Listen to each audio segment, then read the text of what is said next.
desde el Instituto Caro y Cuervo y particularmente desde la oficina en España, les damos la bienvenida a este encuentro con Piedad Bonet, quien, como todos ustedes saben, estará conversando con el escritor Carlos Granés acerca de distintos aspectos de su obra en los distintos géneros y registros en los que esta obra se mueve. Quiero darles las gracias en primer lugar a Piedad y a Carlos por aceptar la invitación a participar en esta conversación alrededor de la obra de Piedad, y en la que también encontraremos pues una gran variedad de intereses compartidos de carácter estético y de otras índoles. Y quiero también darles las gracias a las personas que han aceptado la invitación a participar en esta conversación. Quiero informarles a todos que tenemos la sala de Zoom llena y también tenemos seguidores del Instituto Caro y Cuervo que nos están viendo a través de la fanpage de Facebook. Así que yo simplemente voy a decir unas breves palabras de presentación tanto de Piedad como de Carlos, muy escuetas, pues porque pues no tiene sentido ahondar demasiado. Y pues dadas las gracias procedo a esto. Entonces, Piedad Bonet es, como muchos de ustedes sabrán, poeta, novelista, ensayista, profesora universitaria que ha formado a decenas de estudiantes de literatura en la Universidad de los Andes. Pues su obra abarca pues una serie amplia de géneros y temáticas que irán apareciendo sobre la marcha. Su primer libro de poesía publicado es De Círculo y Ceniza, que apareció publicado en Ediciones Uniandes en el año 89, y su poesía completa fue publicada hace unos 2 o 3 años en Lumen, del grupo editorial Penguin Random House. Y pues su novela más reciente, Donde nadie me espere, fue publicada en Alfaguara. Bueno, Carlos Granés es doctor en antropología, tiene formación inicial de psicólogo y su carrera como autor la ha desarrollado en el campo del ensayo. Ha publicado La revancha de la imaginación, Antropología de los procesos de creación, Mario Vargas Llosa y José Alejandro Restrepo. Ha publicado también El puño invisible, que fue Premio Internacional Isabel Polanco. Posteriormente publicó La invención del paraíso, y su último libro se llama Salvajes de una nueva época. Entonces, no siendo más, creo yo que lo más apropiado es dejarlos con Piedad y con Carlos, así que le dejo la palabra a Carlos. De nuevo, mil gracias a todos por aceptar esta invitación, empezando por Piedad y Carlos y siguiendo pues con todo el público que nos está acompañando. Adelante, Carlos.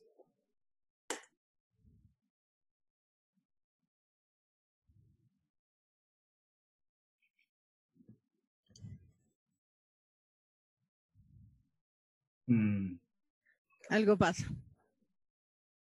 Saludo yo mientras aparece Carlos. ¿Te parece? Perfecto, Piedad. Adelante.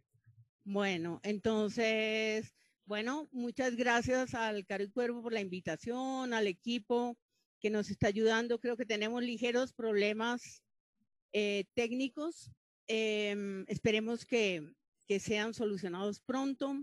Y muchas gracias a toda la gente que se conectó en estos momentos. He visto que hay algunos amigos míos en esta sala de Zoom. A ellos y a los que no son mis amigos, pero son mis lectores o se interesan en esta charla, pues también les mando un saludo cariñoso. Estoy muy contenta de estar con Carlos, un escritor que me interesa mucho. Sus columnas son extraordinarias, tiene unos puntos de vista muy particulares y bueno, espero que esta charla sea muy estimulante tanto para nosotros como para ustedes.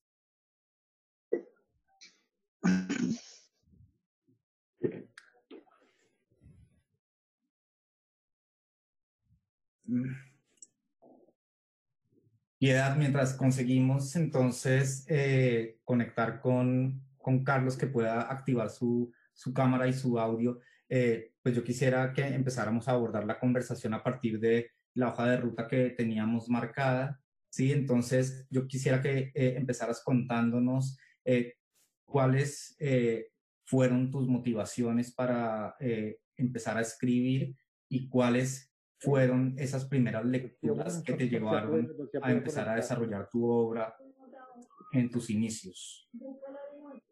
Bueno, si vamos a comenzar por el comienzo, Carlos. Mi hermano no se puede conectar.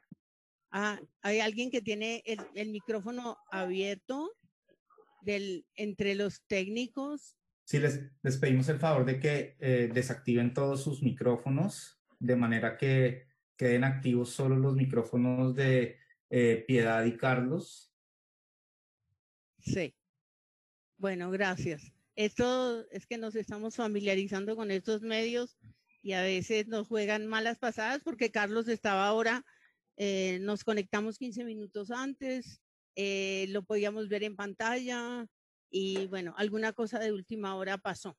Pero entonces y es con la esperanza de que él pueda volver aquí al panel, comienzo muy brevemente porque debo decir, Martín, que ya como que me canso un poco de esos orígenes, pero es porque he escrito sobre eso, me he repetido un poquito.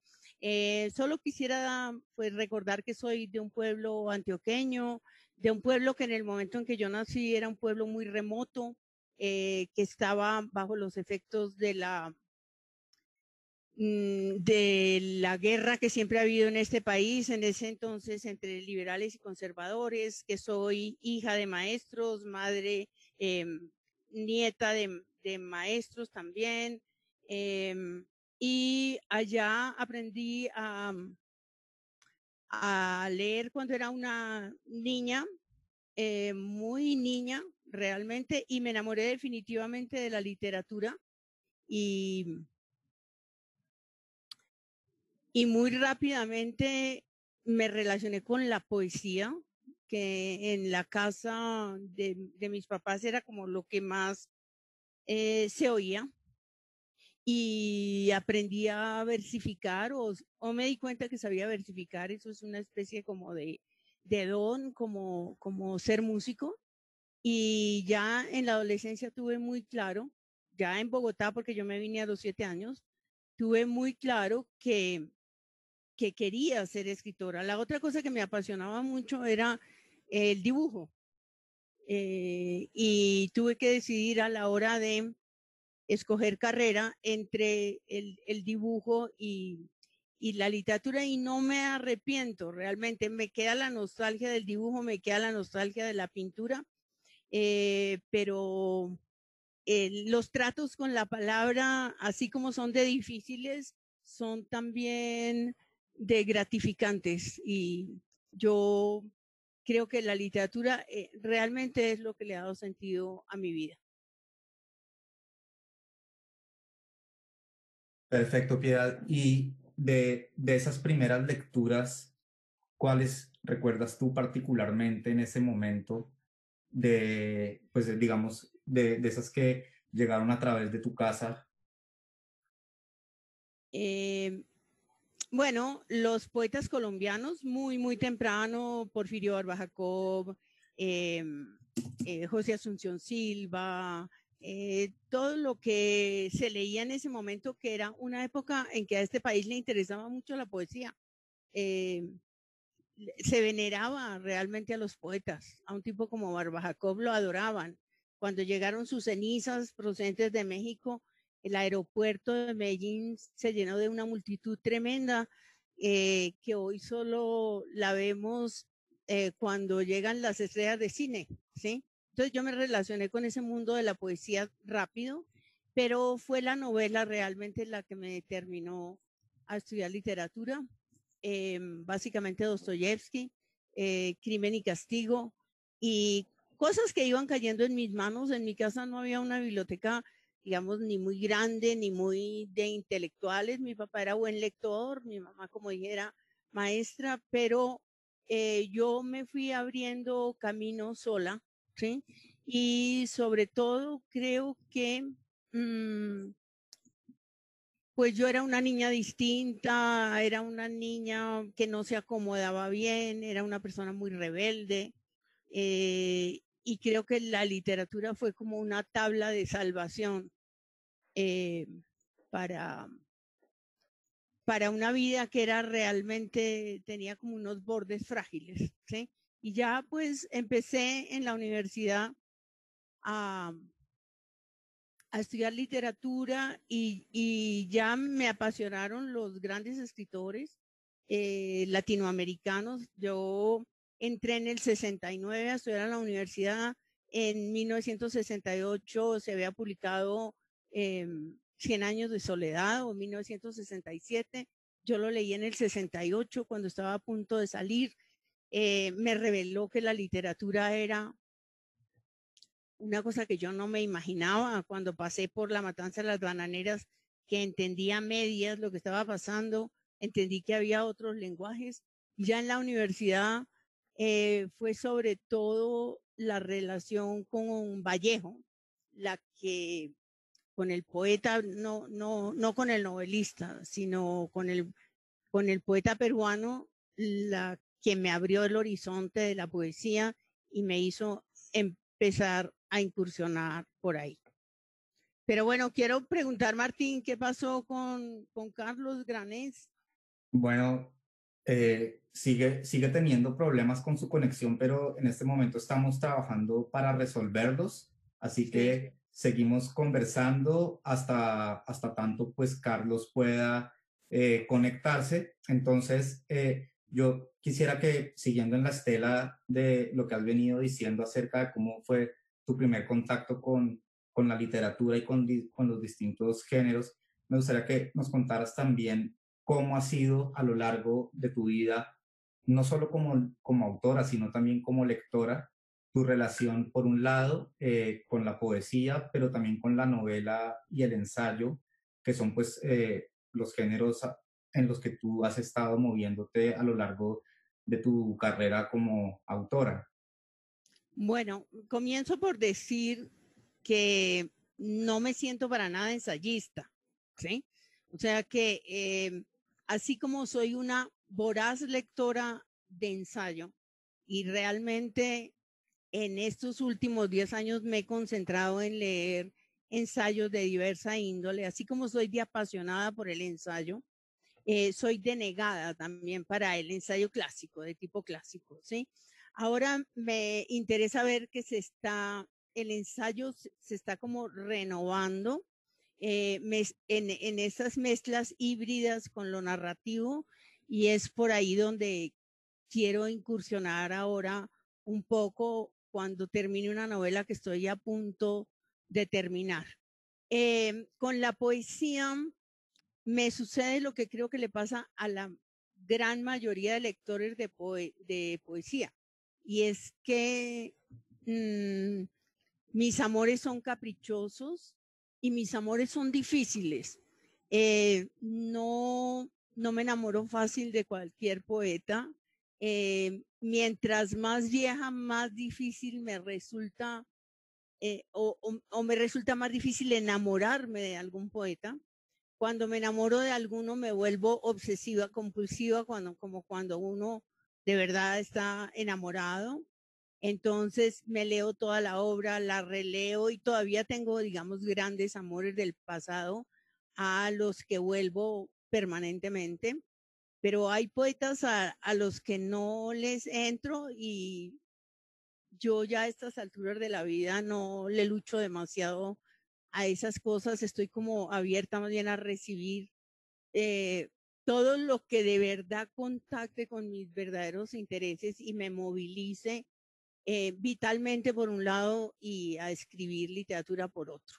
Y en cuanto a la novela, habiendo sido pues profesora durante muchos años en la universidad, que me relacioné con muchísimas novelas que tuve que enseñar a mis estudiantes y fui siempre una gran lectora de novelas. Ahora me interesan mucho las novedades. ¿Por qué? Porque un escritor está siempre nutriéndose de lo que lee. Entonces, pues admiro mucho a mis amigos que siguen leyendo los clásicos, etcétera. Yo de vez en cuando vuelvo a alguno de esos clásicos, pero mi mesa de lectura más próxima está llena de nombres extraños, de novelistas que me recomiendan, que leo en en las revistas o que amigos me dicen, o yo siempre estoy a la búsqueda de esas cosas. Y tengo pues esa otra dimensión del teatro que se dio casi circunstancialmente porque Ricardo Camacho, el director del Teatro Libre, me pidió que alguna vez quisiera una versión en verso de una obra y ahí ya no voy a decir que me enamoré del arte de la dramaturgia, no, pero sí empecé un proceso de aprendizaje que me llevó a escribir 8 obras de teatro que han sido pues montadas por el Teatro Libre, pero digamos siendo un arte muy particular porque el dramaturgo es solo una parte pequeñita de todo ese espectáculo que es el teatro, y cuando uno se sienta en el teatro, pues se sorprende del montaje, se sorprende de la manera como los actores dicen los textos, se sorprende del vestuario, de la música, etcétera, ¿sí? Es decir, uno hace parte de un trabajo en equipo que hace muy interesante esto. Yo me siento más afín al ejercicio solitario de la escritura. Y ahí apareció Carlos Granés. Finalmente. Aunque Martín iba salvando muy bien aquí las cosas, pero yo, claro que siempre sufriendo todos un poco. Ay, no, lo lamento muchísimo. No sé si ya estoy al aire, no tengo ni idea. Sí, supongo que sí. Sí, señor, ya. Lo siento muchísimo. Justo a la hora en que iba a empezar esto, se paralizó mi computador y entré en pánico, desde luego, y no supe qué hacer.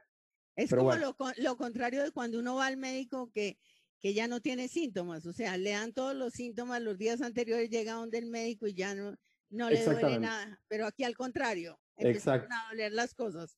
Pero bueno, Martín lo estaba haciendo bien.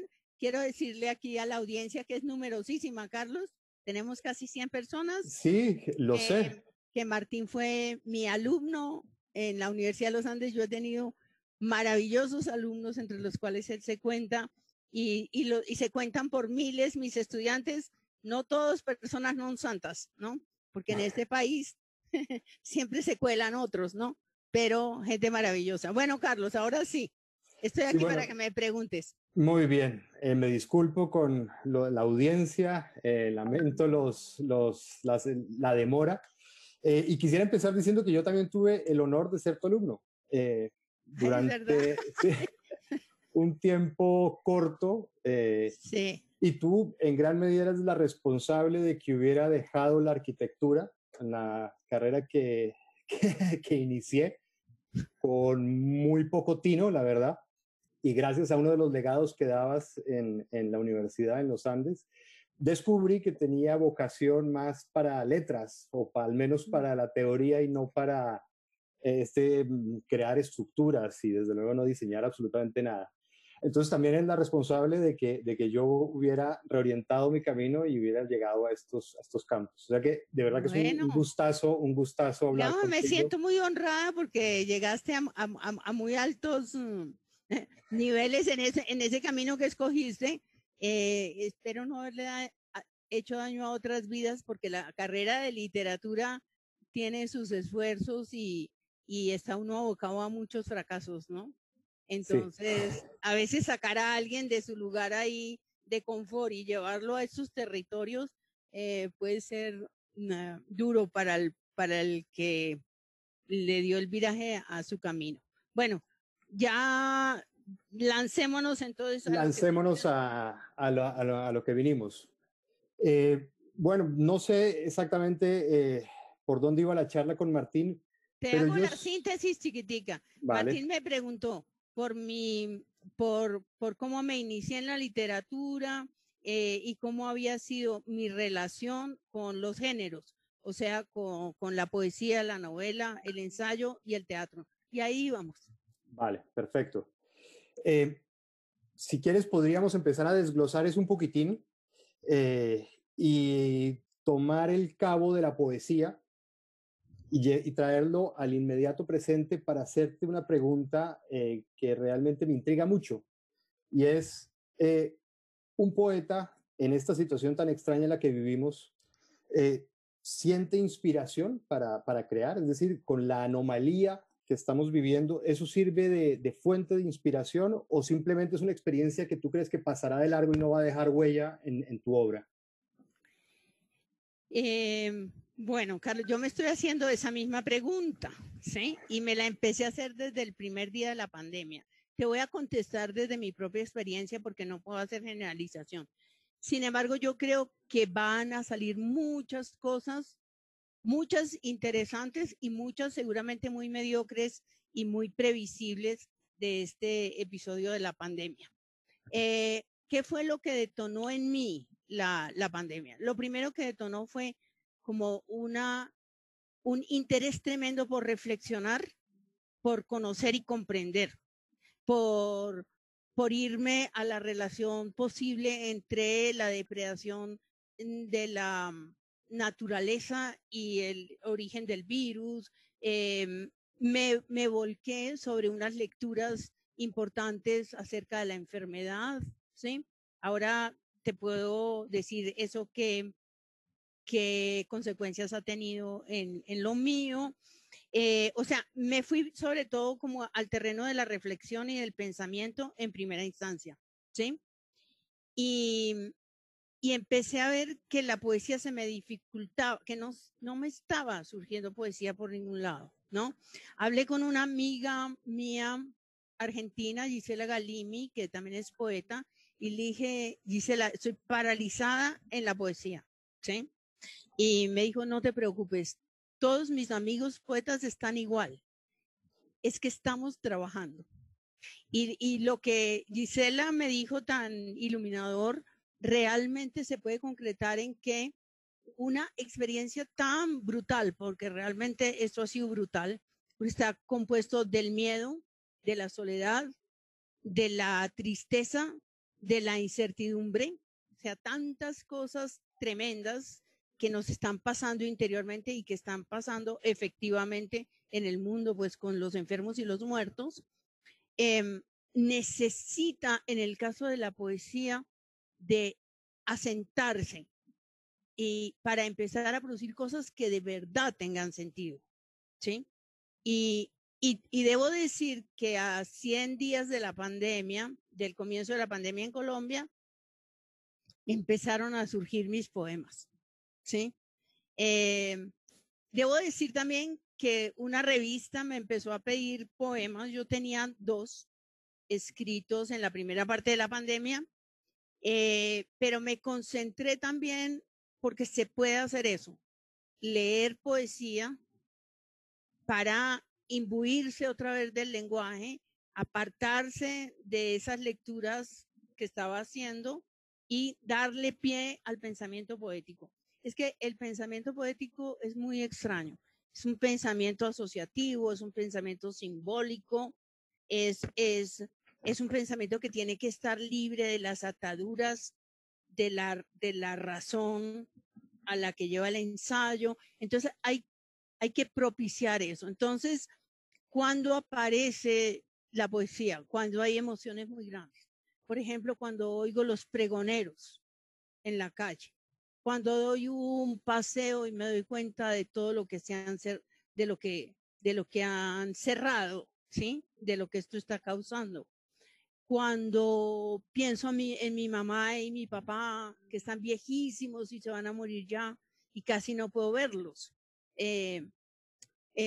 Cuando pienso en que siquiera a mi hijo Daniel no le tocó la pandemia, ¿sí? Cuando hay cosas así muy fuertes, aparece la poesía. Es decir, dependes básicamente de las emociones fuertes. Y eso no solamente con la pandemia, supongo, sino en general. En tu proceso creativo, en tu proceso poético, estás, digamos, como un radar en busca de sensaciones que detonen las asociaciones, las metáforas, todo ese taller en donde se cocina la poesía. Pues no, pues no. No, porque eso sería horrible, yo estar en busca de emociones, ¿sí? creo que era Picasso el que decía que uno no busca, sino que encuentra, ¿no? Lo que sí es un detonante extraordinario para mí es la lectura.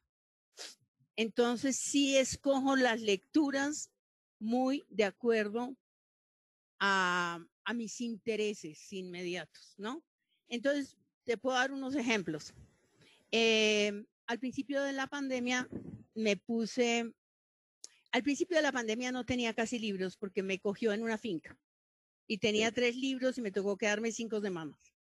Y no tenía computador, yo estaba como en una especie de burbuja que era maravillosa porque no había coronavirus por ningún lado, pero era aterradora porque no tenía ninguno de los referentes de mi entorno y no tenía sobre todo el estímulo de mi biblioteca. Ahí en esa especie de vacío aterrador en el que caí, que era por otro lado muy relajante, ¿sí? Mi pensamiento, o sea, mi mente hizo una cosa rarísima y es que me devolvió a mi propia relación con la enfermedad. Porque fui una niña muy ansiosa que somatizaba todo.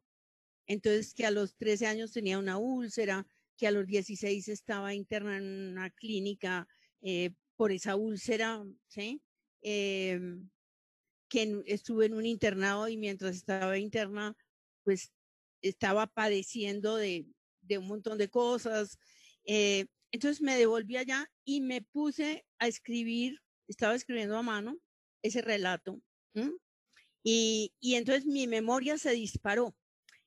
Creo, Carlos, que en la pandemia la noción de presente es muy rara, porque todo tiende a ser idéntico.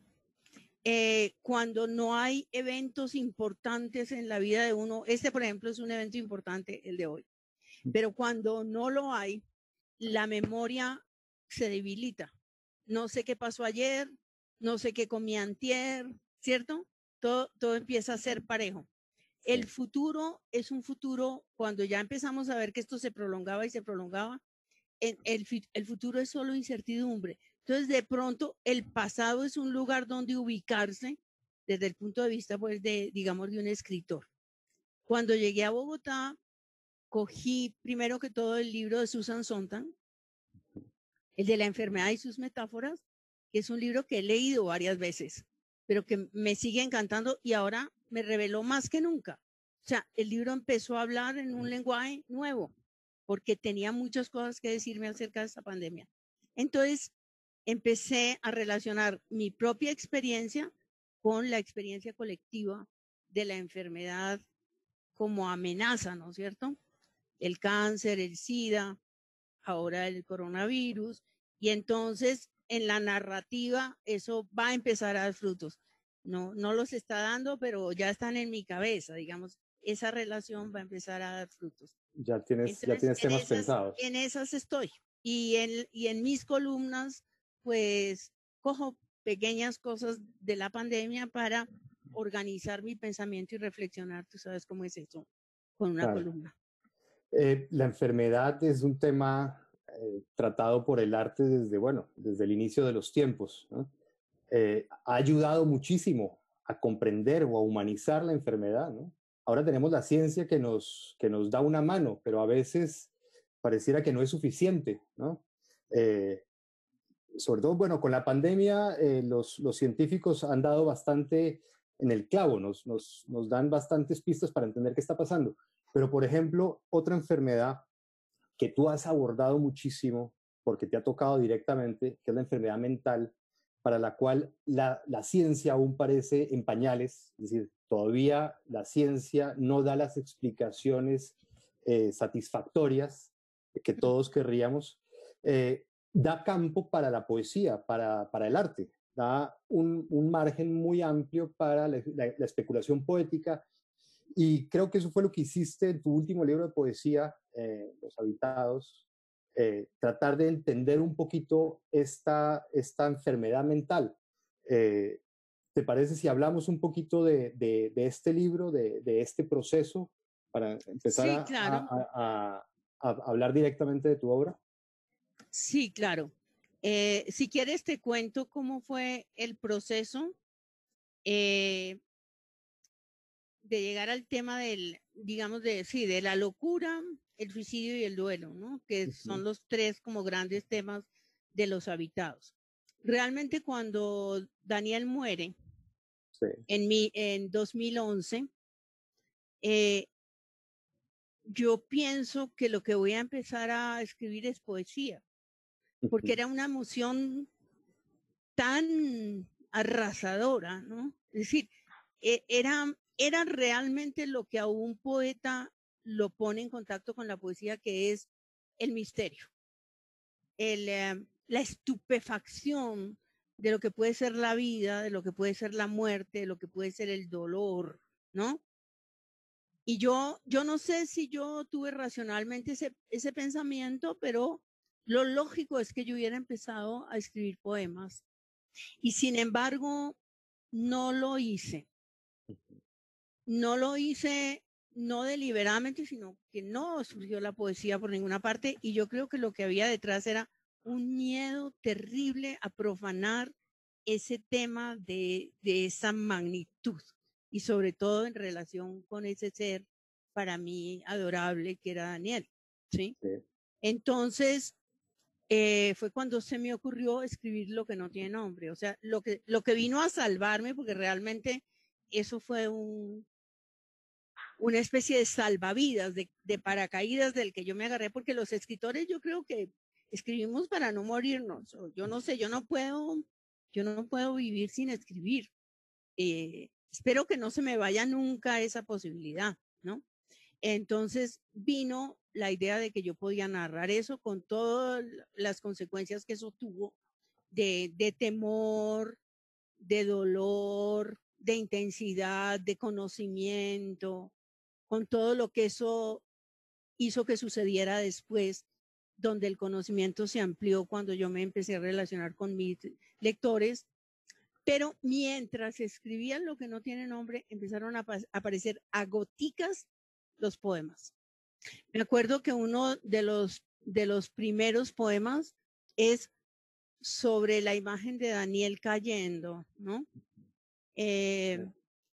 Sobre eso tengo una anécdota que, si me permites, yo sé que aquí el tiempo es cortísimo, pero es que es una anécdota muy bonita. Cuando este libro de Los Habitados se ganó un premio en Málaga, el premio Generación del 27, me escribió una poeta y filósofa que se llama Chantal Mayar, que vive en Málaga y estaba leyendo el libro. Yo había enseñado a Chantal Mayar en la universidad a propósito de la metáfora, porque ella es extraordinaria, y me escribe y me dice: Piedad, ¿tú tuviste un hijo que se llamó Daniel? Que estaba leyendo el libro. Sí, Chantal, eso por WhatsApp. ¿Y él se mató? Sí. ¿Y cómo se mató? Le dije: se tiró del 6º piso de su edificio. Y me dice: mira, que yo también tuve un hijo que se llamó Daniel, que también se tiró, y tengo un poema igual al tuyo que estás leyendo, de una persona que cae como un ave, ¿sí? A raíz de eso, unos años después, Chantal y yo hicimos un performance en Málaga con sus poemas versus mis poemas, ¿sí? Sí. Y ahora eso se va a convertir en un libro. Es decir, la vida de pronto teje unas cosas realmente extraordinarias y hace unas revelaciones. Chantal y yo tenemos la misma edad y tenemos una obra grande. Bueno, en fin, eso era para hablarte entonces de que empezaron a caer estos poemas, pero yo no me quería perpetuar en el tono del yo, mi hijo, yo, ¿sí? De lo autobiográfico, porque me parece además que los lectores cuando aman una cosa quieren que uno les siga dando lo mismo, y resulta que el escritor tiene que decir: no, un momento, no. Yo no me voy a perpetuar en lo que me favoreció. Voy a ensayar otra cosa. Entonces, a mí Daniel Samper Ospina me había invitado, él como el de Osado, a que fuera a Cibaté, mientras yo estaba escribiendo mi libro, al hospital mental. Sí. Que era una experiencia que yo sabía que iba a ser brutal.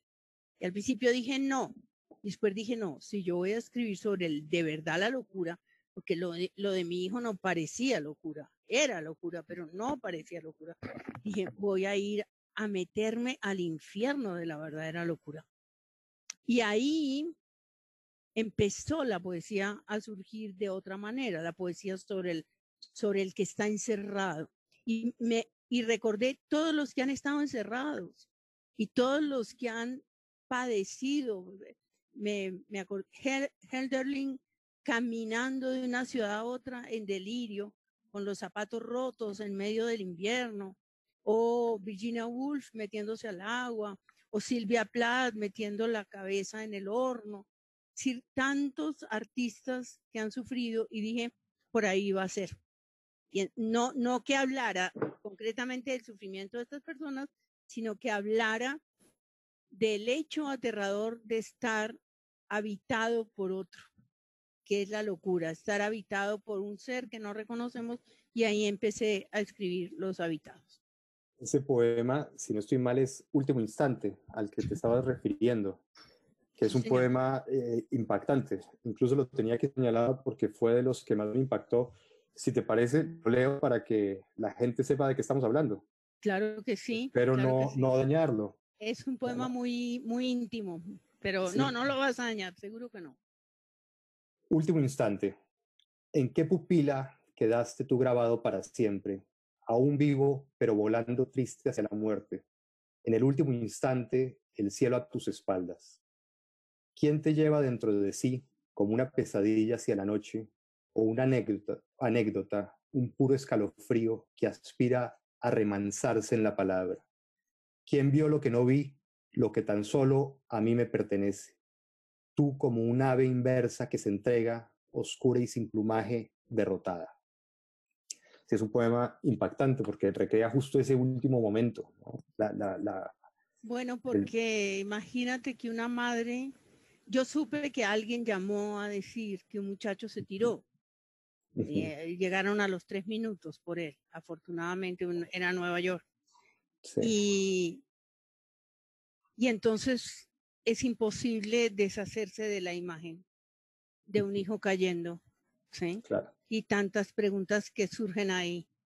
Y entonces, bueno, me vino la imagen del ave menos dolorosa, ¿no? Pero también dolorosa. Un ave inversa derrotada, porque él estaba derrotado. Supongo que también este libro fue una especie de catarsis que completó de alguna forma distinta la narración de Lo que no tiene nombre. Y me imagino que también nombrarlo, explorar las sensaciones, incluso meterte en la piel de tu hijo, imaginar lo que pudo estar pasando por su cabeza, lo que pudo estar viviendo, fue una manera de comprenderlo, de comprender ese misterio, ese lado oscuro o esa vivencia oscura que es la enfermedad mental o la locura, y también una forma de humanizarla, es decir, de poder hablar de ella, de poder manejarla, de poder tratarla y de poder referirte con normalidad a lo que por lo general suele ser un tabú o suele estar lleno de misterios. Bueno, está muy bien todo eso. Es difícil sintetizarlo, ¿no? Pero digamos que lo que no tiene nombre se escribió para derrotar el tabú. Sí. Por un lado, para hablar de lo que no se habla, sobre todo de la enfermedad mental, y también para reivindicar el derecho al suicidio y para llamar al respeto al suicida, ¿sí? Y para preguntarme de verdad quién fue Daniel, porque los papás nunca hacemos esa síntesis. ¿Quién es mi hijo? No nos sentamos a pensar, pero cuando está muerto, eso es posible. ¿Quién fue? ¿Qué tanto sentido del humor tenía? ¿Qué tanto se enamoró? ¿Cierto? ¿De qué dimensión era su dolor? Todas esas cosas me las pregunté mientras escribía Lo que no tiene nombre. O sea, sí fue como una inmersión en el dolor para salir del dolor fortalecida. No es que yo lo pensara así como una terapia, para nada. los escritores no hacemos esas cosas, ¿no? Sí. Después con la poesía, porque yo creo que esos son temas por excelencia para la poesía. Y entonces ya mi deseo no era comprender. Yo estaba en el límite de la incomprensión, que es donde está la poesía siempre. A mí me gusta, a mí me gusta como Heidegger habla de la poesía, que dice que la poesía es una visión metafísica, ¿no? Pero va al ser de la cosa, la ilumina, y cuando uno cree que ya la tiene en la mano, eso vuelve y se diluye, ¿no? La poesía es un lenguaje que podría ser antitético al de una narración como Lo que no tiene nombre, ¿no? Que lo que está es iluminando momentos, ¿no? Por ejemplo, tengo ese poema que se llama En el borde, porque todos estamos en cierto momento en un borde, pero el suicida está en el borde por excelencia, ¿sí? O pido al dolor que persevere, que es lo que una madre se dice, porque tenemos mucho miedo de ya no sentir dolor, porque es miedo y culpa. ¿Qué tal que yo sea que lo dejé de querer porque ya no me duele? Entonces, ese pensamiento aterrador cuajó en ese poema que pido al dolor que persevere, que fue también uno de los primeros, ¿no? Y sí, es como coger esas sensaciones y lanzarse a explorar la sensación, tratando de revelar al lector alguna cosa que además contenga una emoción. Hablar de poesía es siempre muy difícil, Carlos. Estas palabras son solo un intento de aproximación, porque eso siempre se le escapa a uno cualquier definición. Eso es verdad, sí. Pero bueno, después de este libro que se publicó en el 2017, si no estoy mal, diste el paso a la ficción, a la novela. En el 2018 publicaste Donde nadie me espere, que también es un intento por comprender. No queda del todo claro si es alguien que padece una enfermedad mental o que está en el límite de la incomunicación con el mundo. Y usaste la primera persona, es decir, tú habitaste a este personaje para contar su historia desde su punto de vista. Sí. ¿Cómo surge este personaje? ¿Cómo surge esta historia?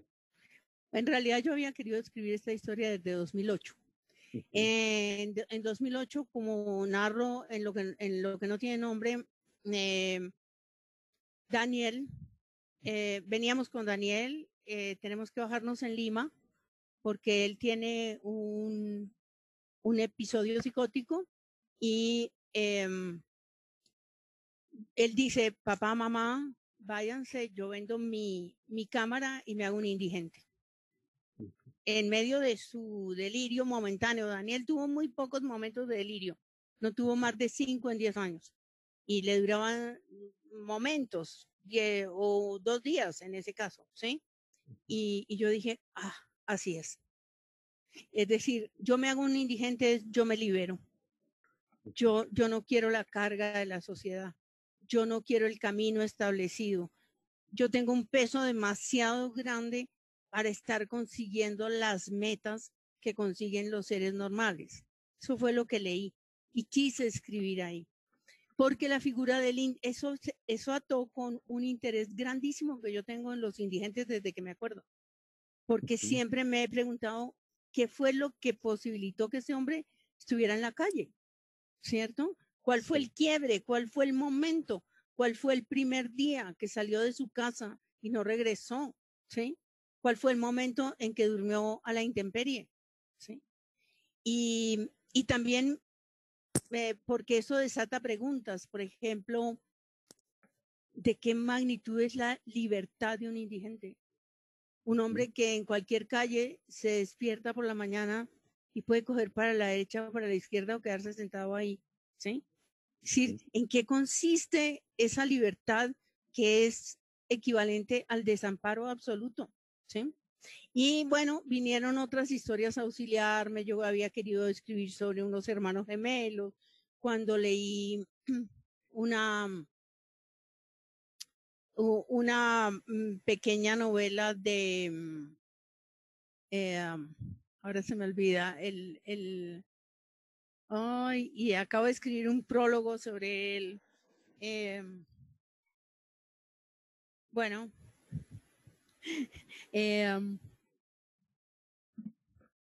tengo un lapsus gigantesco, pero es porque hablar sin ver al público es una cosa muy aterradora. Es como si yo estuviera aquí en un monólogo espantoso que apenas tú, ¿no?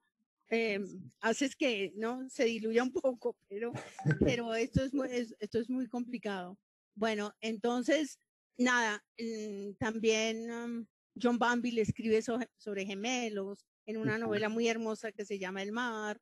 Entonces, todo eso de pronto se juntó y después de Lo que no tiene nombre, cuando iba a escribir ficción otra vez, ya Daniel estaba muerto, ya yo no podía lesionarlo hablando de eso.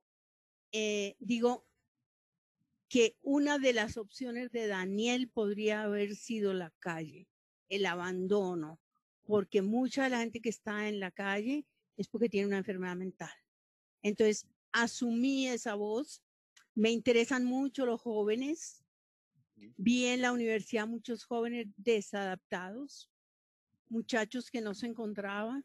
Entonces, digamos que me lancé a ver si era capaz de meterme no solo en la vida de una persona joven con formación, sino en la mente de una persona que va cayendo, ¿sí? Sí, Aquí incluso me pregunta Natalie que cuántos años tenía Daniel cuando murió. 28 años, tenía recién cumplidos, había cumplido un mes antes. Mira, incluso releyendo, creo que es Explicaciones no pedidas, tu poemario de 2011, hay un poema que se llama De la rutina, y voy a volver a leer el segundo aparte, tiene 3 apartes, el segundo aparte dice: con sagrada puntualidad vuelven los mendigos a ocupar sus lugares, su baldosa, su acera, la esquina, celosamente escogida con ojo de buen cubero para desplegar su ceremonia, para desgranar su mantra, para extender el piojoso tapete donde las horas caen como monedas idénticas y sin brillo que el tiempo muerde y echa en su descolorida faltriquera. Es decir, ahí ya estaba presente esta imagen que luego va a tomar forma con mucha más precisión en el personaje de Gabriel, ¿no? Y mucho antes, en otro poema también, de muchos años antes, hablaba también del indigente. Del indigente. Perdón, un segundo. Yo simplemente quería decir, a propósito de la pregunta que Piedad acaba de leer de una de las participantes, que pueden formularnos a través del chat preguntas o comentarios, y durante los últimos 10 o 15 minutitos de esta conversación las recogeremos y se las transmitiremos a Piedad y a Carlos para que pues respondan a algunas de ellas. No siendo más, quedan Carlos y Piedad de nuevo con la palabra. Disculpen. Tranquilo, Martín. Vale. A Gabriel, como dices en otro de tus poemas, es un cabo de luz lo que lo ata al mundo. Es un lazo muy, muy tenue, muy débil, lo que lo mantiene funcionando institucionalmente, por decirlo de alguna forma. Es decir, trabajando, teniendo rituales familiares, llevando una casa.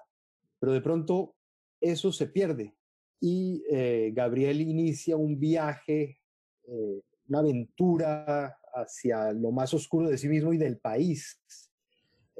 Cómo se van mezclando estos dos elementos, la enfermedad individual y los males del país, que confluyen de una forma muy, muy trágica en este libro.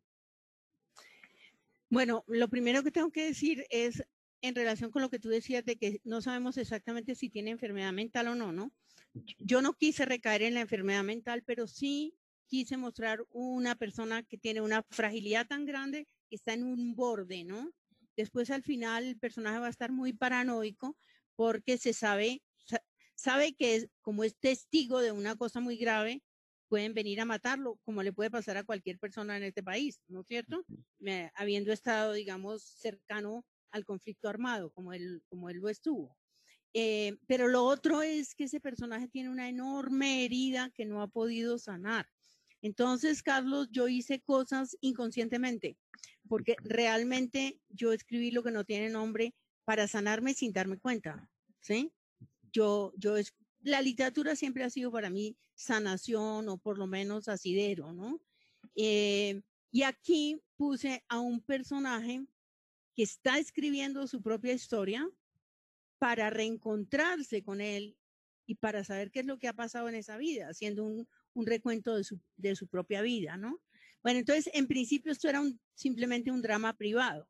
Un hombre que tiene una culpa, que tiene una herida, que tiene un duelo sin sanar y que ha decidido huir de la sociedad y sin proponérselo ha empezado a caer, porque él pensaba que iba como a una isla desierta, que es el sueño que tantos tenemos a veces, como no resisto, me voy para una isla desierta. Él había buscado como su propia isla desierta. Y de repente cuando yo lo pongo a caminar o lo pongo a huir, le busco la costa atlántica porque hay calor, porque es menos grave mandarlo para ese clima, porque he visto que los indigentes a veces van hacia esos lugares, a Cartagena, Santa Marta, ¿sí? Para no tener el clima en contra, ¿no? Y ahí cuando ya lo pongo a caminar por esos lugares, viene la cuestión política, ¿no?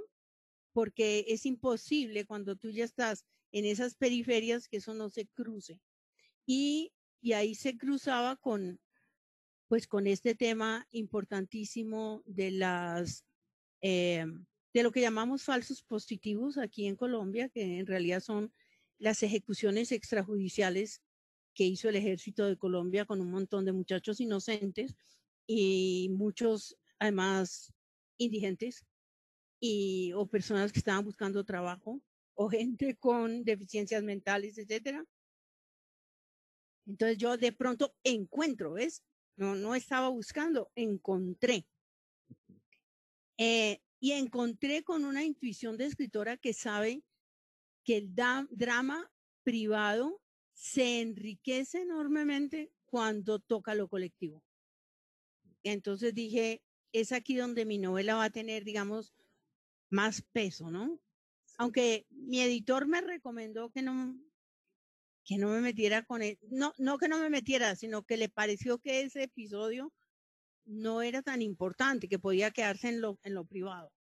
Pero no, yo estuve absolutamente segura de que ahí encajaba eso muy bien en un drama del que no se ha hablado suficiente, porque yo creo que la literatura no se ha ocupado suficiente por lo menos de este lado del conflicto, que son las ejecuciones extrajudiciales que siguen además casi en la impunidad, ¿no? Sin duda, sí. Y además Gabriel es filósofo, es interesante que sea filósofo porque al romper con todo inmediatamente me hizo pensar en Diógenes, ¿no? En un personaje que uno no sabe si es el más libre de todos o el más condenado de todos. Hay un debate permanente en el interior de Gabriel entre la libertad y la condena, entre romper con todo lo que lo juzga, todo lo que le impone algún tipo de parámetro de éxito, de normalidad, lo cual le da mucho campo para vivir la vida que quiere vivir, pero sin embargo hay ciertas incapacidades que también lo condenan al ostracismo, a la soledad. ¿Cómo ves ese juego entre la libertad y la condena en este personaje? Bueno, fíjate que ese personaje iba a ser biólogo, ¿sí? Porque me parece que el contacto con la naturaleza da mucha sabiduría, ¿no? Y da mucha capacidad de interioridad. Y ahora que me lo planteas así, pienso que yo ya traté un personaje en otra novela que es para otros es el cielo, que es un intelectual con un montón de inhabilidades afectivas. Digamos que este es el mismo personaje que se repite, pero me acabo de dar cuenta hace 2 minutos que tú me lo revelaste, ¿sí? Entonces, es un tipo que es capaz de moverse muy bien con el pensamiento y muy incapaz de moverse con las emociones. Realmente es eso lo que yo construí, ¿no? Ahora que me doy cuenta, ¿no? Y entonces, la filosofía le ha dado armas para pensar el mundo, pero no tiene armas para, digamos, hacer las paces consigo mismo, con su yo, para entenderse a él y perdonarse, ¿no? Y entonces, ¿cómo es la relación con la libertad? Era lo que me estabas preguntando, ¿no es cierto?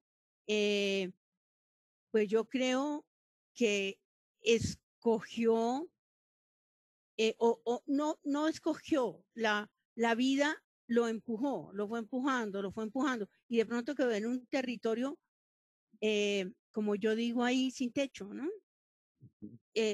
No techo es lo que le falta al indigente, pero este no es un indigente cualquiera. Esto también es importante. Me recuerda a Borges, que le preguntaron que el caballo overo, yo no sé cómo era que decía el tipo de caballo, pero que los caballos overos no son así, le dijo a alguien, y él dijo, pero es que mi caballo overo sí, ¿sí? La literatura siempre se ocupa de lo particular. Entonces, yo no quise que mi indigente fuera un muchacho drogadicto, no. La indigencia viene por añadidura, digámoslo así. Yo no estoy hablando de un indigente, sino de alguien que cayó en la indigencia, ¿sí? Y esa indigencia lo pone en relación con la libertad, que para él realmente libertad es soledad. Por eso el libro se llama Donde nadie me espere. ¿Qué quiere decir Donde nadie me espere? Fue un título que me dio mucho trabajo conseguir. Leyendo, porque eso es lo que yo hago para los títulos, me pongo a leer locamente. Cojo un libro, cualquiera de un autor, y empiezo a leer de un autor que yo ame. Y abrí las memorias de Bohumil Hrabal, que se llaman Yo no sé qué. Bueno, yo.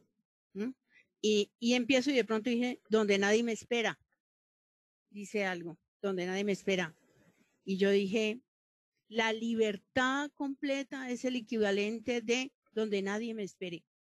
Porque luego estuve leyendo para una charla casualmente que hay una serie de filósofos y Freud también que hablan de que el prójimo es el que nos pone límite.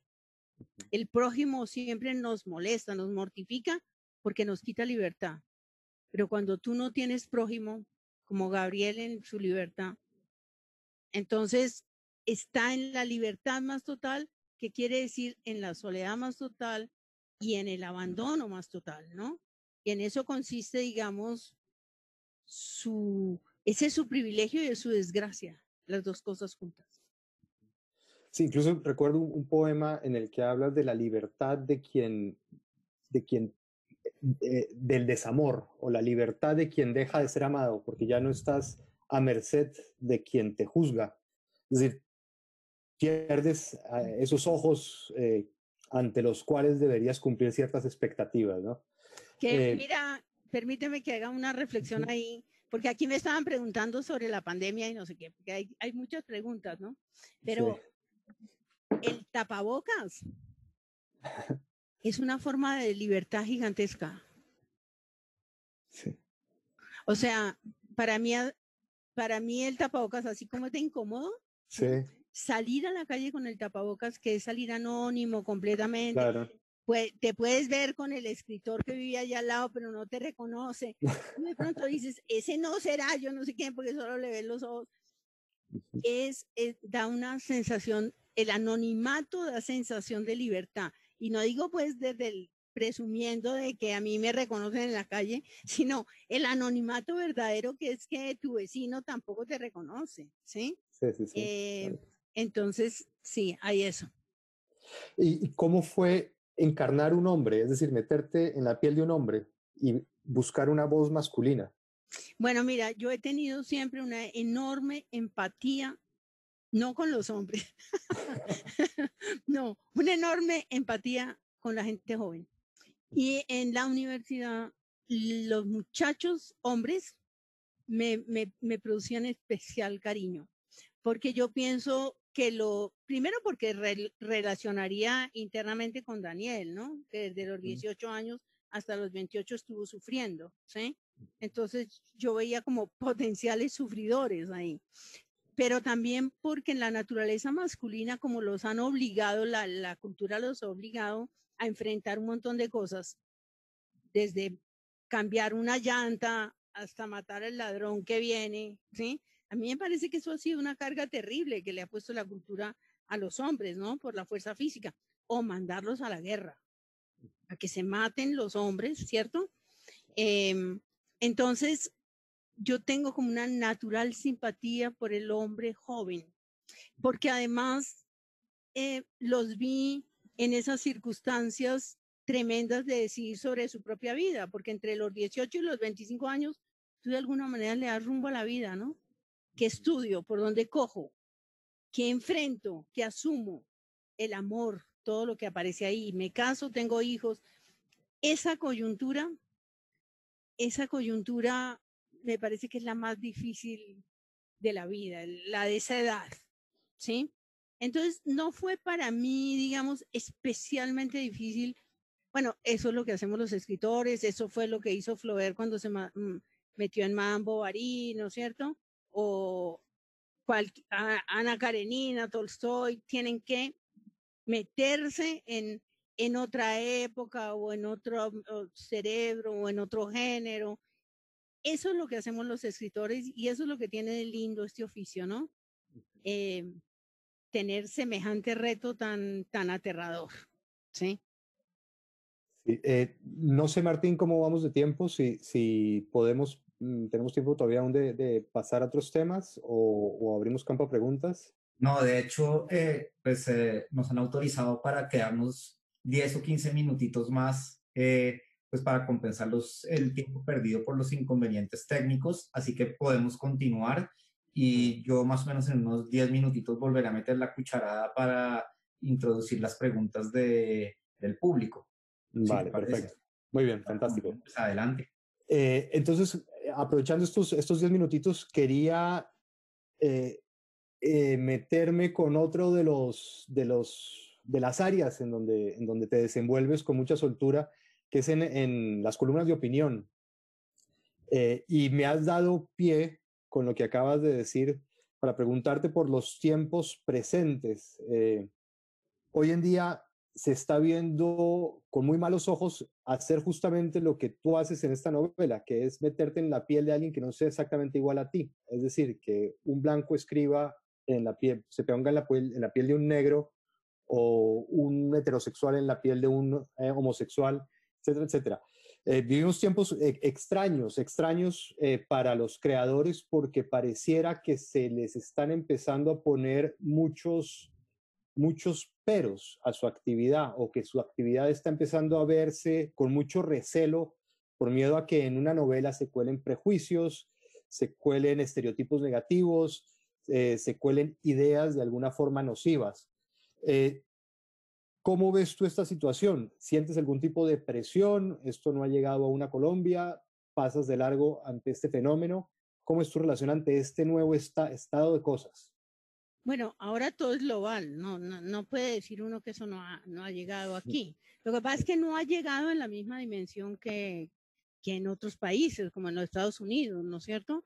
Me imagino que te estás refiriendo a lo políticamente correcto, Claro, en sí. su grado extremo, Sí. y absolutamente nocivo, que censura el humor, que el humorista tiene que estar mirando cuáles son los límites. Yo no digo que no haya cambiado el humor. Ya no podemos hacer lo que hacían esos humoristas de, por ejemplo, remedar a gente con defectos físicos y cosas esas.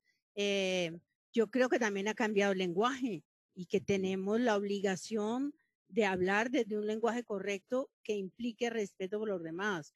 Pero cuando ya llevamos eso al extremo, y bueno, esto se hace extensivo a todo lo demás que es políticamente correcto o incorrecto, La literatura está es decir, está en peligro también. La libertad de la literatura está en peligro. Porque creo que la literatura, si algo hace, es incomodar. Y de alguna manera como plantearnos también verdades muy duras desde el interior de las realidades que a veces no son propias sino ajenas.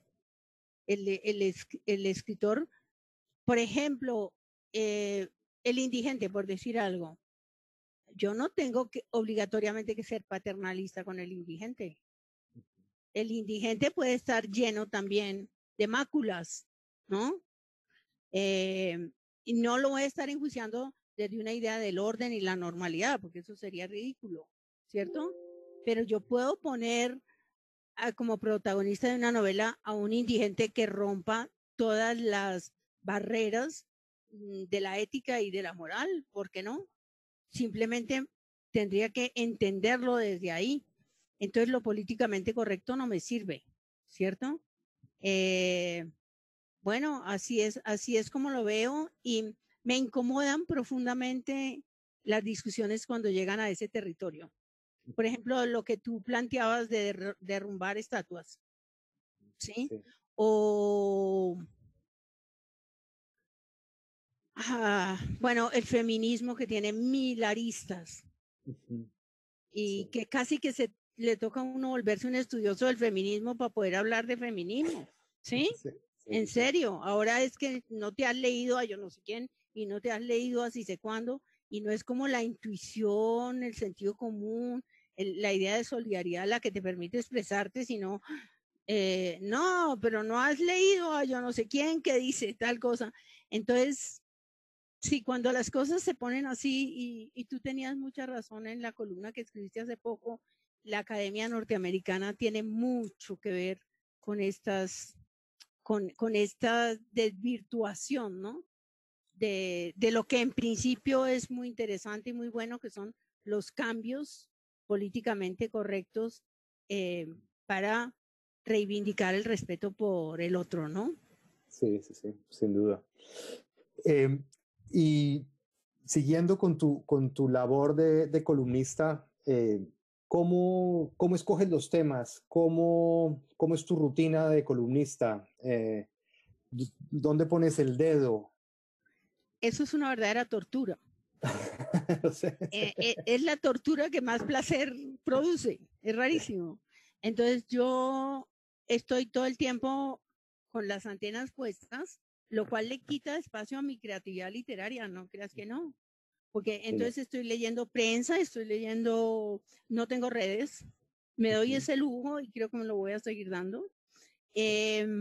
Pero estoy leyendo la prensa, me meto cuando ya veo que hay algo en redes e indago, ¿sí? O sea, estoy como alerta. Un escritor siempre está alerta. Y sé que hay temas con los que no me meto jamás, como economía, nunca. Sí. Sería una osadía, ¿sí? O cosas de derecho o cosas así. O tecnología. Entonces, hay un montón de cosas que ya están por fuera. Me interesan sobre todo los temas éticos. Y entonces yo siento cuando el tema, me pega. Y soy como un viejito. Hoy pensaba que si El Espectador deja de ser en papel, para mí va a ser una pérdida espantosa porque yo solo puedo leer bien en papel. Entonces yo me leo los periódicos y recorto.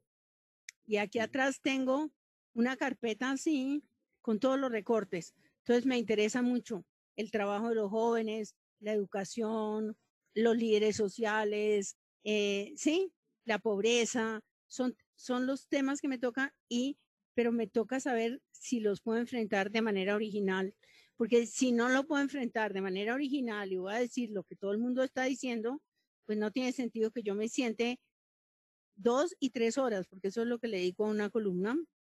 Y a veces me leo 1 o 2 libros para una columna. Cuando vislumbro que hay una columna posible, vuelvo y saco un libro o voy a la librería y compro un libro sobre migración, por ejemplo, que es un tema que me toca el alma. Entonces, para poder referirme a eso con unos términos más allá de la pura intuición, pues de de ciudadano común, que es lo que finalmente soy. ¿Y las carpetas te sirven como para archivar temas sobre los que vas a trabajar posteriormente? Eso es como mis libretas de escritora, que cada tanto las vuelvo a mirar a ver cuáles son los temas que todavía me tocan. Aquí yo cojo todos estos recortes y digo, cuando no tengo un tema, por ejemplo, hoy no tengo tema, ya mañana me toca precisarlo. Ya sí. Creo saber por dónde voy a ir, pero vuelvo y repaso y digo, voy a recoger este tema.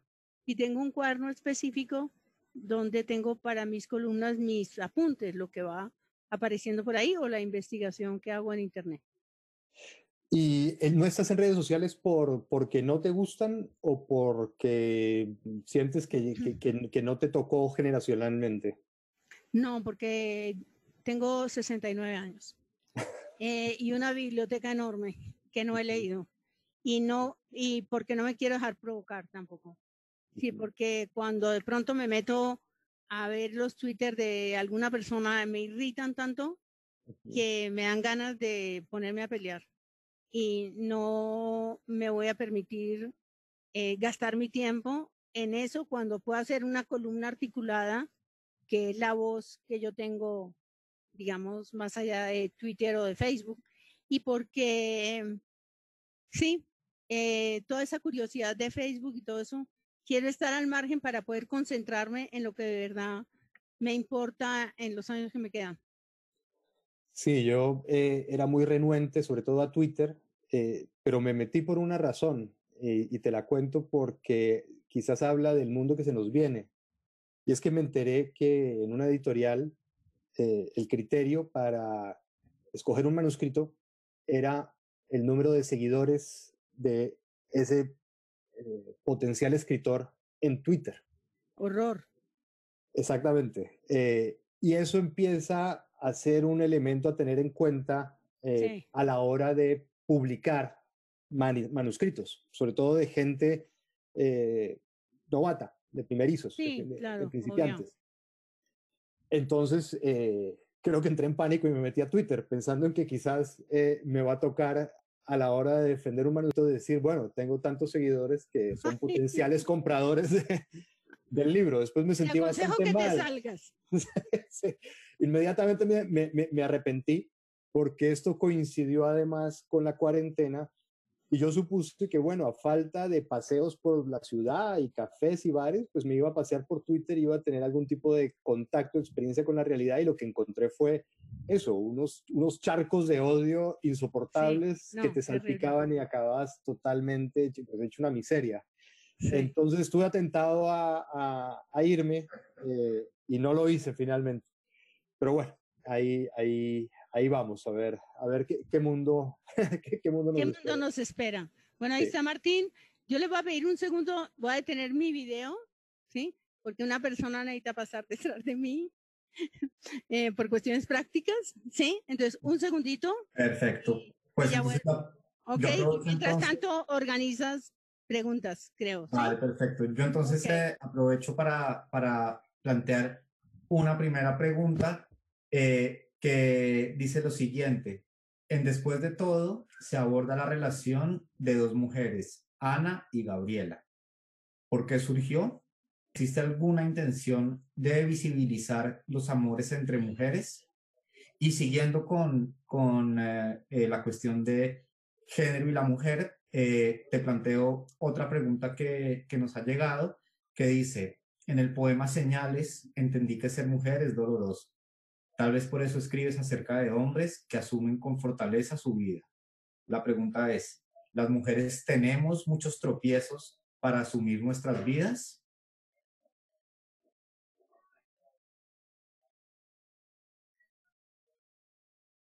¿Nos escuchas, Piedad?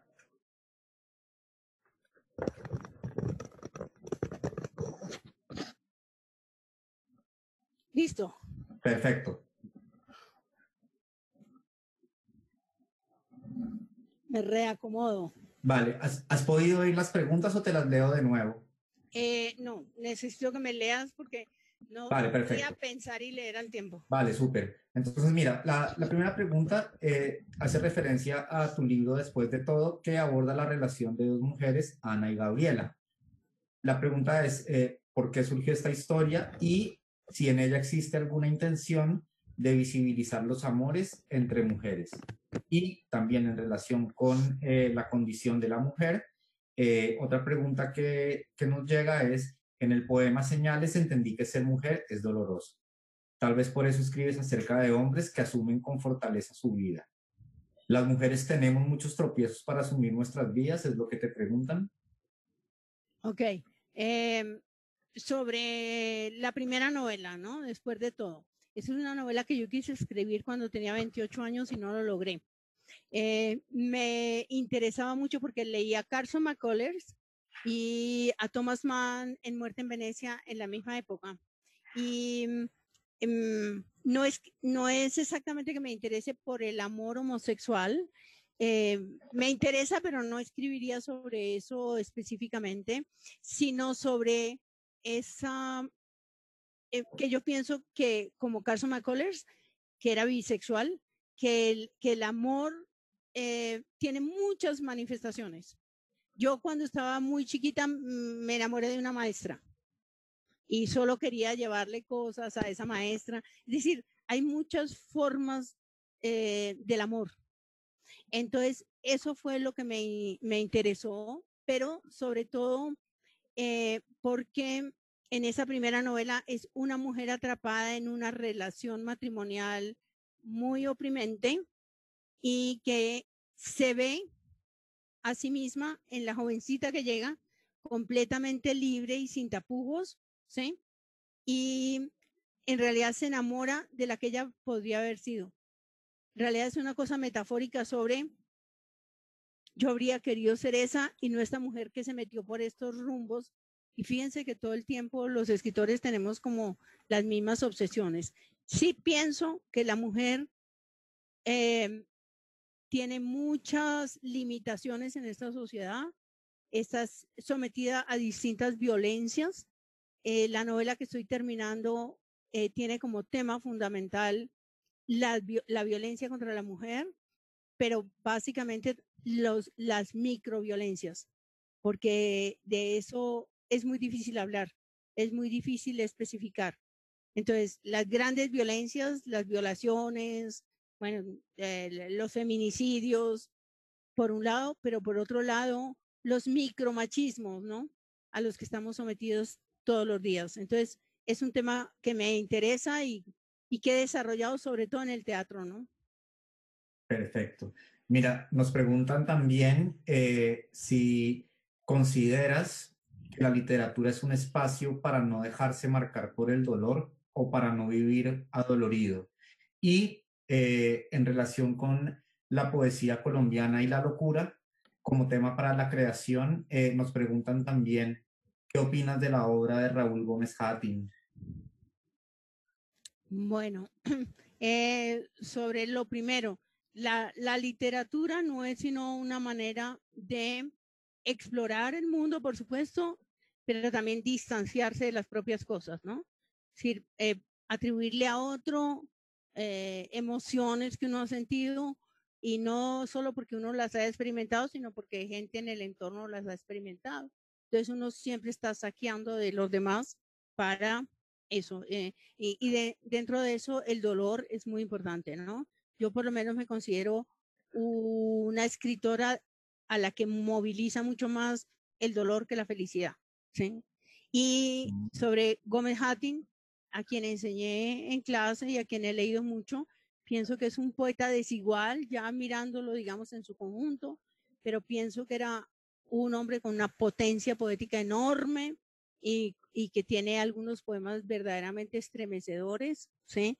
Y que desgraciadamente la locura ya en los últimos tiempos le impidió hacer la poesía que tal vez quería hacer, ¿sí? Pero que logró dejar una obra que creo que tiene que estar en el canon de la literatura colombiana. Perfecto. Hay otra pregunta relacionada con tu voz como autora, ¿sí? nos preguntan cómo fue tu proceso para encontrar tu propia voz y si esa voz coincide, la voz de tu novela y de tu poesía, con la voz de Piedad Bonet, columnista. Bueno, yo creo que uno es muchas personas y que mi voz de columnista tiene que ver con lo que esencialmente soy, con lo que atrapa mi mirada, con lo que mi condición ética, ¿no? Me lleva a adherir. ¿Cómo encontré mi voz? Es una buena pregunta porque escribir es todo un proceso de conocimiento de uno mismo a lo largo del tiempo, sobre todo de ponerse en conexión con los verdaderos intereses. Entonces es ir encontrando esa beta temática, ¿sí? Y formal que coincide realmente con lo que uno es. Y esa es una tarea que creo que le lleva a uno toda la vida. Vale, y esta pregunta va dirigida a Carlos y a Piedad en su condición de columnistas, y es cómo manejan la opinión en el sentido de se ponen freno, se moderan, o cómo manejan el miedo en caso de que llegue a existir a la hora de enfrentar ciertos temas. Carlos. Bueno, yo creo que el freno es la sensatez, es intentar argumentar, es la misma lógica del proceso racional, te hace moderarte. No creo que conscientemente me ponga frenos, simplemente a la hora de analizar un tema, lo veo en su conjunto. En ocasiones incluso he escrito la misma columna dos veces, una argumentando una cosa y otra argumentando la contraria para ver qué es lo que pienso. Es decir, la columna para mí es un espacio en donde me doy cuenta de qué es lo que pienso sobre el mundo, sobre las cosas. Y por lo general, la escogencia de los temas son aquellos que me generan cierto dilema, justamente, sobre los que no tengo mucha claridad. Y aprendo a posicionarme o me empiezo a posicionar a partir del proceso de reflexión, de tomar una problemática y mirarla en todos sus ángulos hasta que finalmente me puedo posicionar y puedo decir, bueno, pues esto es lo que yo creo. Pero es un proceso tan largo y tan complejo que a la hora en que doy mi postura, así suene vehemente, en realidad es muy matizada porque ha estado condicionada por muchas otras posibilidades, ¿no? Hay muchas otras voces que resuenan por ahí. En cuanto al miedo, pues no, procuro no leer jamás la sección de opinión que dejan abiertos los periódicos, porque lo hice una vez y ahí sí es monstruoso todo lo que uno se puede encontrar. Pero no, yo creo que opino con mucha libertad, ni siquiera sé si me van a leer o no, ni me lo pregunto, simplemente escribo para aclararme a mí mismo ciertas ideas. Bueno, y yo diría, y ya porque me tengo que ir despidiendo, yo diría que por el tipo de temas que yo escojo, creo que el miedo está excluido. Admiro mucho a los columnistas y a los periodistas que se meten con esos grandes temas terribles en este país, como con los grandes capos, las figuras que son de verdad amenazantes, que creo que ser periodista en este país exige mucha valentía, ¿sí? Denunciar cosas con nombre propio, etcétera. Entonces, eso no está dentro de mi terreno. Y por lo demás, procuro, como decía Carlos, poner matices. Y al poner matices, que es lo que creo que un escritor tiene que hacer, que creo que los columnistas, escritores es lo que hacemos, ¿no? Poner los matices y mirar las cosas desde distintas ópticas. Pues no soy ni provocadora ni confrontadora. Solo confronto cuando estoy rabiosa con determinadas circunstancias, ¿sí? Ahí no tengo ningún miedo, ¿no? pero en general lo que me gusta es cómo dar distintas perspectivas de un problema, que es un poco lo que Carlos decía que también hace. Ya, ¿tenemos tiempo para alguna pregunta más o ya se acaba tu tiempo? Es que, claro, yo me había programado hasta la Vale. 1. Bueno, Sí, me encantaría seguir esta charla por mucho además más. que ya en Colombia es la hora del almuerzo y bueno, Claro. hay que empezar también la tarde. Es por lo que estamos en este escenario que Sí, nos limita de algunas maneras. sí. Sí. Pero bueno, en cualquier caso está claro que esta conversación podría alargarse toda una cuarentena, es decir, hay muchos temas por abordar. Ahí se nos han quedado temas sobre la mesa, montones de preguntas. Hemos tenido, pues no solo a las 100 personas que están en este momento en la sala, sino también a unas 290 en Facebook, haciendo comentarios, preguntas, comentando pasajes de tus libros, poniendo versos de algunos de tus poemas, así que pues esto da cuenta pues del reconocimiento que tiene tu obra y también del reconocimiento que tienes como autora. Pues yo agradezco de nuevo que hayas aceptado esta invitación, agradezco también a Carlos que haya pensado toda esta estructura de conversación para conversar con Piedad y de nuevo mil gracias a quienes nos acompañaron y yo espero que podamos volver a tener tanto a Piedad como a Carlos juntos o por separado en la programación cultural del Instituto Caro y Cuervo. Así que mil y mil gracias a todos. Bueno, yo le pido perdón a mi audiencia por no poder contestar todas las cosas que estoy viendo aquí, que son muy interesantes. Alguien me dice que lea un poema. Lo voy a decir a ver si me acuerdo, es uno chiquitico, para con eso despedirme. Le digo muchas gracias a Carlos. Afortunadamente se nos extendió el tiempo. A ti, Martín, a la gente del Caro y Cuervo, voy a tratar de decir este poema que se llama Oración. Para mis días pido, Señor de los naufragios, no agua para la sed, sino la sed. No sueños, sino ganas de soñar. Para mis noches, toda la oscuridad que sea necesaria para ahogar mi propia oscuridad. Es el único que me sé de todos mis poemas. Pues mil gracias, Bueno, Piedad, mil gracias, no, Carlos, y mil a gracias a todos. todos, muchas gracias. Muchas Bueno, gracias, muchas gracias. Hasta luego. bueno, hasta luego y muchas gracias.